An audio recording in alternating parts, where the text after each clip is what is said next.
Didn't notice, did you? You didn't notice when you pretended to be asleep in the car just to have your mother carry you up to bed for the last time. You didn't notice when you ran to the door and yelled "Daddy's home" after work and he picked you up and spun you around for the last time. You didn't notice when the rain washed away your chalk drawings on the sidewalk and you never went back out there to color hopscotch again. You didn't notice that when you dried off after you danced in the rain and jumped in the puddles, you started caring about makeup and hair getting ruined and you never went back out. You didn't notice that you hung up those plastic play phones and never opened it again. You had a real one now and it was not a toy but an addiction. You didn't notice that you put on your shoes after playing in the ball pits and you never took them off again. You didn't notice when you ate ice cream for the last time without counting calories in your head. You didn't notice when you had your last fight with your sister about who got the passenger seat before you started arguing about who got to drive the car. You didn't notice when you stopped believing in Santa Claus as the magic of Christmas was replaced with material wish lists. You didn't notice when you stopped believing in a monster that lived under your bed as it started to come out in the reflection of your mirror. You didn't notice when you went to field day for the last time, when you got your last participation trophy, when you kicked your brother's seat during a road trip for the last time,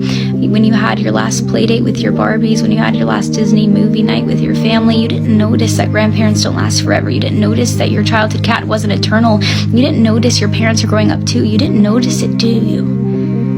You didn't notice that you grew up, but you notice it now, don't you? You notice it every time you look in the mirror and you were shocked because your reflection doesn't look familiar. You look older, you look tired, you look like it's been centuries since you let your imagination run wild. You look like you don't even remember what it's like to be a child, and you notice that every time you look back at pictures and you notice how you were at the age that little you was always wishing for, and you notice how you never thought you would make it this far. Adulthood was as fantasy as the games you would play, but here you are, and you notice it now, don't you? Time goes by too fast.